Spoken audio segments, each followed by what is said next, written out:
जगतसिंहपुर जिला सियालीठारे पूर्वतन मंत्री स्वर्गत डॉक्टर दाम राउतଙ୍କ प्रतिमूर्ति उन्मोचन होगा पूर्व यह जंगल किसम जमी निर्माण होता दर्शाई वन विभाग प्रतिमूर्ति को भांगीदेवा घटना को नहीं विभिन्न महल में तीव्र असंतोष सृष्टि करिछि। जगतसिंहपुर जिला सियाली बेलाभूमि ठारे बालीजात्रा कमिटी पक्षर दाम राउतଙ୍କର एक प्रतिमूर्ति स्थापन करा जिबा सह आज उन्मोचन करा जाइथांता एवं एथि निमंते फलक लेखा सरिथिबा सह निमंत्रण पत्र मध्य छपा होई बंटा सरिथिला। हेले गत 24 तारिख दिन हठात वन विभाग पक्षर प्रतिमूर्ति को भांगी दिया जाइछि। जंगल जमी बिना अनुमति प्रतिमूर्ति निर्माण करा जाउथिबारु एहाको भंगा जाइथिबार वन विभाग पक्षर कहुछि। अन्यपटे यार प्रतिवाद रे आज दाम प्रेमी माने सियालीठारे एकत्रित हेबा सह दाम को फोटो रखी पूजा करुछथि। दाम बाबू प्रतिमूर्ति जो भली भाव अपमानजनक भाव भंगा गला मुझे दृढ़ निंदा करुच्ची एवं ए घटनार पुंखानुपुंख तदंत करुच्ची। माननीय मुख्यमंत्री ए बाबत दृष्टि आकर्षण तुरंत करी। प्रशासन निश्चित भाव में तो इनवल्व अच्छी तेणु जिते माननीय मुख्यमंत्री को अनुरोध कर तदंत कर पछरे जो मैंने अच्छा लोकलोचन को अणा जाऊ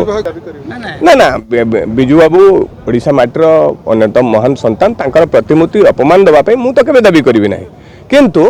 मत मोर मत हूँ जदि बिजू बाबूर प्रतिमूर्ति रहा जदि सड़क निर्माण है जदि कंक्रीटर अन्य कंस्ट्रक्शन निर्माण है जदि मार्केट कम्प्लेक्स निर्माण है जदि काफे गृह निर्माण है ताहले दाम बाबू प्रति व्यक्तिगत भाव में असूया रखिकी कथा कला भाया मन हो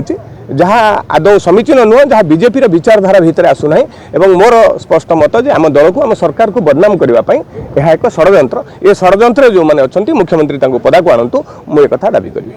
डॉक्टर दामोदर राउत पूर्वतन मंत्री ये अंचल विशिष्ट नेता समग्र ओडिशा जड़े परिचित नेता तांकर स्टाच्यूटी ये जो सियाली महोत्सव अनुष्ठित है ये चारि पाखरे ये अनेक सरकारी योजना अनेक घर होती बिजू बाबूंकर एठी मध्य एक स्टाच्यू अच्छी एठी जंगल विभाग कौन चिन्हवर्ण नहीं एवं से जिते स्टाच्यूटी तैयारी होची सेतेबेले वन विभाग जी मुख्य एठी डिस्ट्रिक्ट फॉरेस्ट ऑफिसर तांको सहित व्यक्तिगत भाव मध्य मो आलोचना करिथिलु यह तदंत सापेक्ष एवं निश्चित भाव मु गोटे कथा कहबी जे आमर माननीय मुख्यमंत्री ये घटनार विधिवत तदंत करने सी परंपरा को जो माने भांगी चंती सेमानक विरुद्ध दृढ़ कार्यानुष्ठान ग्रहण करने आम माननीय मुख्यमंत्री के निवेदन कर। Report news prime Odisha.